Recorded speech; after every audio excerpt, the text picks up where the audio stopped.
As with any surgery, breast implant surgery has its own pros and cons. There are complications you would come across if you were to have breast implants. One of the main concerns is the silicone in the breast implant. There is a concern that the silicones could spread around the body and cause various diseases. There has been quite a lot of research in this regard. In 1990, the silicone scare started, and it is still being investigated. But generally, the silicone is an inert material. It does not react with any part of the body. It is just stays put in one place, and there is a local reaction to the implant itself, which is called a capsule. So this capsule is a protective mechanism. The body covers the implant with this capsule and almost makes a cocoon around the implant and keeps it away from the rest of the body.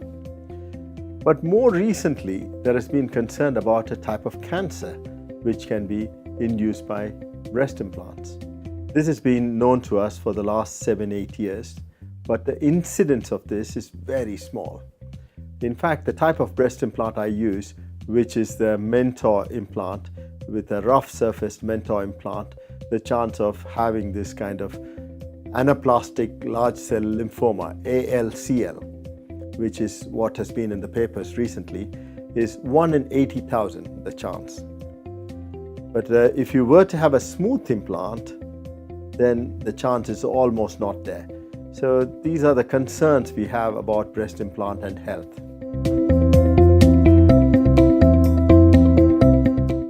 Breast implants themselves are made of silicone, and silicone is it lasts forever. But whether the implant will last in the body forever is another question. When we take a good quality implant which has been there, when we take it out after 20 years or something, because of encapsulation, because hardening around the implant looks much the same as it was put in. Usually we remove the implant because of the encapsulation, which is the scar tissue around the implant, the body's reaction to the implant. Rarely, the implants also can rupture. Because there are folds in the implant which can weaken, then the implant can rupture. Again, if it is a good quality implant filled with medical grade silicone, then there is no harm. The silicone doesn't go anywhere because it's in a gel form. It all stays in one place. And so the implant and the silicone content would last there forever without causing any problems. But we recommend ruptured implant to be removed, of course.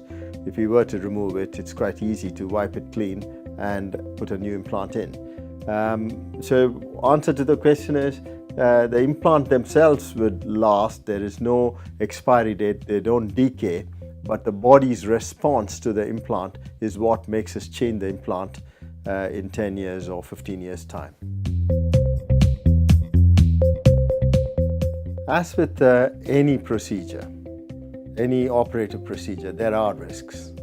You can have risks immediately after the operation or long-term risks.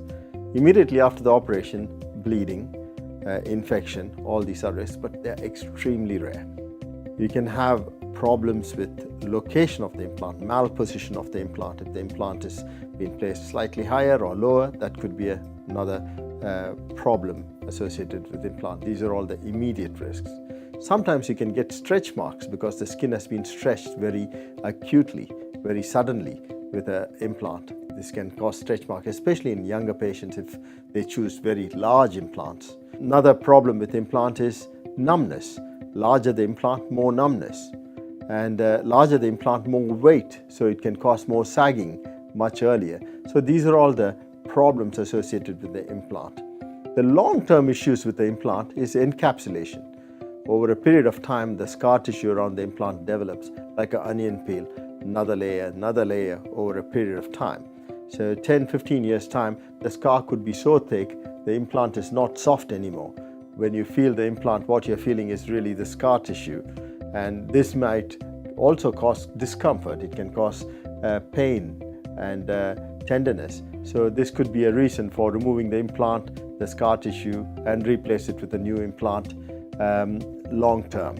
So these are the risks. And the last risk is the anaplastic large cell lymphoma, which is a cancer with the risk of this, with a good quality implant, is very, very minimal. Yeah, the question that whether having an implant makes it harder to detect cancer is a very valid question, especially the younger patients who have implant have a concern, because 1 in 10 women get breast cancer in the normal population. So there is no reason the person with a breast implant would be immune to having cancer or problems with the breast. Usually we use a mammogram to check a breast, to screen a breast for any cancer. When you have an implant, there is a possibility that the implant can cast a shadow and hide a little bits of the breast. In these instances, we will add an ultrasound as an additional procedure to screen rest of the breast. So it is possible to screen the breast for any problems even in the presence of implant, but it may be that a simple mammogram might not do. Another modality has to be used to check it out. But the bottom line is it is possible to screen a breast even in the presence of implant. When the implant is under the muscle, the whole breast tissue and the muscle is pushed forward. So it is a bit easier to use a mammogram in a patient with under the muscle implant and see all the nooks and crannies of the breast than when the implant is within the breast itself, that is in front of the muscle. When the implant is in front of the muscle, there is a fascial covering which covers the implant, which still sort of keeps all the breast tissue in front of the implant. So very little breast tissue or no breast tissue is behind the implant when you have a breast augmentation, even when the breast implant is within the breast. So it is quite possible to make sure that there is nothing sinister in the breast, even in the presence of the implant. There are two parts to this question about which implant I recommend. One is the type of implant and the other is which manufacturer. With regards to the type of implant, the commonest implant I use and I believe gives the most natural result is a round implant. We have this discussion with the patient. We can use a shaped or round implant in any patient depending on their preference. But when you take a round implant, it is softer, and when you stand a round implant up, it becomes a shaped implant because the gel sinks to the bottom of the implant and it becomes peaky at the top anyway. A shaped implant, on the other hand, is shaped all the time. So when a patient lies down, I feel the round implant moves and wobbles. The wobble factor is like a normal breast compared to a shaped implant. So the preference in most of my patients would be to have round implant because it gives better consistency. With regards to whether we use a textured implant, that's a rough implant or a smooth implant, this depends on how the patient feels about the risk of this anaplastic large cell lymphoma, which is a buzzword.